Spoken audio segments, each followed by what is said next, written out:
Social മീഡിയയിൽ ഇപ്പോൾ ഒബ്സഷനായിട്ട് compare ചെയ്യുന്നൊരു സിനിമ ഉണ്ട്, പൊസഷൻ. 1981 ഇറങ്ങിയ സിനിമയാണ്. ഇത് ഹൊററാണ് ആക്ച്വലി, പക്ഷേ സൈക്കോളജിക്കൽ ഹൊററാണോ സൂപ്പർ നാച്ചുറൽ ഹൊററാണോ എന്ന് ഞാൻ പറയുന്നില്ല. ഈ സിനിമയുടെ കഥ എങ്ങനെ തുടങ്ങുന്നത് വെച്ച് കഴിഞ്ഞാൽ, ഇതിൽ മാർക്ക് എന്ന് പറഞ്ഞ യുവാവ്, ഇയാൾ ആക്ച്വലി സ്പൈ ആയിരുന്നു. അപ്പോൾ ഇയാളുടെ സീക്രട്ട് മിഷന് ശേഷം ഇയാളുടെ വീട്ടിലേക്ക് തിരിച്ചു വരികയാണ്.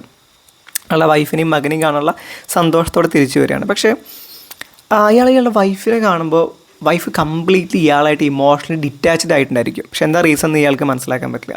ഇയാൾ ആക്ച്വലി വൈഫിനെ ഒരുപാട് സ്നേഹിക്കുന്ന വ്യക്തിയാണ്. ഇവർക്കിടയിൽ വേറെ പ്രത്യേകിച്ച് പ്രശ്നങ്ങളൊന്നും ഉണ്ടായിട്ടില്ല. പക്ഷേ ഇയാളെ ജീവിതത്തിൽ ആദ്യമായിട്ട് കാണുന്ന പോലെ, അല്ലെങ്കിൽ ഒരു അപരിചിതനോട് പെരുമാറുന്ന പോലെയാണ് ഇയാളുടെ വൈഫ് അന്ന ഇയാളുടെ പെരുമാറുക. ഇനി അവസാനം ഇയാളോട് ഡിവോഴ്സ് ആവശ്യപ്പെടും. ഇയാൾ ഇമോഷണലി ഭയങ്കരമായിട്ട് തളരും, കാരണം ഇയാൾ അത്രയും സ്നേഹിച്ച വ്യക്തിയാണ്. പക്ഷെ എന്താണ് ഡിവോഴ്സിന് കാരണം എന്ന് ഇയാൾ ഒരുപാട് വട്ടം ചോദിക്കും. പക്ഷെ അവൾ പറയില്ല. അവൾക്ക് ആക്ച്വലി ഉത്തരം പറയാൻ പറ്റുന്നില്ല. അങ്ങനെ എന്താണ് ഡിവോഴ്സിൻ്റെ റീസൺ എന്ന് ഇവളോട് ചോദിക്കും തോറും ഇയാളിൽ നിന്ന് അകന്നുകൊണ്ടിരിക്കും. സോ അങ്ങനെ ഈ റിലേഷൻഷിപ്പ് ടോക്സിക്കായി മാറും. കാരണം ഇയാളുടെ കൂടെ ജീവിക്കാൻ ആഗ്രഹിക്കാത്തൊരു വ്യക്തിയെ ഇയാളുടെ ലൈഫിൽ പിടിച്ചു നിർത്താൻ ശ്രമിക്കുമ്പോൾ, ഫോഴ്സ്ഫുള്ളി പിടിച്ചു നിർത്താൻ ശ്രമിക്കുമ്പോൾ ഇറ്റ് ഇവഞ്ച്വലി ബിക്കംസ് ടോക്സിക്. മനസ്സിലായില്ലേ? ഇതിൽ ഏറ്റവും കൂടുതൽ സഫർ ചെയ്യുന്നത് ഇവരുടെ പയ്യനാണ്. ബോബ് എന്ന ചെറിയ പയ്യനാണ് ഏറ്റവും കൂടുതൽ സഫർ ചെയ്യുന്നത്. കാരണം അവൻ ഏറ്റവും കൂടുതൽ ആഗ്രഹിക്കുന്നത് ഈ പാരൻസിൻ്റെ സ്നേഹം. അവസാനം മാർക്ക് വിചാരിക്കും ഇവൾക്ക് എന്തെങ്കിലും അവിഹിത ബന്ധമുണ്ടോ, അങ്ങനെ ഇവളെ ഫോളോ ചെയ്യാൻ തുടങ്ങും. അപ്പോൾ ഇയാൾക്ക് അവസാനം മനസ്സിലാവും ഇവൾ ഇടയ്ക്കിടയ്ക്ക് പോകുന്നത് ഹെൻറിച്ച് എന്ന് പറഞ്ഞ ഒരാളെ കാണാൻ വേണ്ടിയിട്ടാണ്.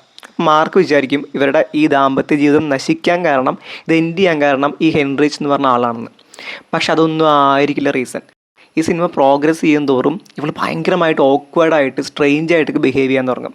ചില സമയത്ത് ഒരു മനോരോഗിയെ പോലെ, ചില സമയത്ത് ബാധ കയറിയ പോലെയൊക്കെ ഇവൾ വളരെ അഗ്രസീവായിട്ട് പെരുമാറും. പക്ഷെ ഇതിൻ്റെ റീസൺ എന്താണെന്ന് ഇയാൾക്ക് മനസ്സിലാക്കാൻ പറ്റുന്നില്ല. ആക്ച്വലി എന്താണ് ഇവളിങ്ങനെ സ്ട്രെയിഞ്ചായിട്ട് ബിഹേവ് ചെയ്യാൻ കാരണം, അല്ലെങ്കിൽ ഇവളുടെ ഫാമിലി ആയിട്ട് ഇവൾ കംപ്ലീറ്റ്ലി ഇമോഷണലി ഡിറ്റാച്ച്ഡ് ആവാൻ എന്താണ് റീസൺ? ഇതിനുള്ള ഉത്തരങ്ങളൊക്കെ കിട്ടണമെങ്കിൽ നിങ്ങൾ ഈ സിനിമ കാണണം. ഇത് ആക്ച്വലി 1981 ഇറങ്ങിയപ്പോൾ ബോക്സ് ഓഫീസിൽ ഫ്ലോപ്പായ സിനിമയാണ്. പക്ഷേ ഇവഞ്ച്വലി ഈ സിനിമ ഒരു കൾട്ട് ക്ലാസിക്കായി മാറി. ഈ സിനിമയുടെ ക്ലൈമാക്സിൻ്റെ പ്രത്യേകത നമ്മൾ ഒരിക്കലും എക്സ്പെക്റ്റ് ചെയ്യാത്ത രീതിയിലുള്ള ക്ലൈമാക്സ് ആയിരിക്കും. ഇപ്പോൾ ഒബ്സഷനായിട്ട് കമ്പയർ ചെയ്യുകയാണെങ്കിൽ എന്നെ സംബന്ധിച്ച് ഒബ്സഷനേക്കാളും ഈ പൊസഷൻ്റെ ക്ലൈമാക്സ് ഭയങ്കര ഹോണ്ടിങ് ആണ്, ഡിസ്റ്റർബിങ് ആണ്. പിന്നെ ഈ സിനിമയുടെ ഏറ്റവും വലിയ ഹൈലൈറ്റ് എന്ന് പറയുന്നത് ഇതിൽ അന്നയായിട്ട് അഭിനയിച്ച, മാർക്കിൻ്റെ വൈഫായ അന്നയായിട്ട് അഭിനയിച്ച ഇസബൽ അജനയുടെ പെർഫോമൻസ് ആണ്.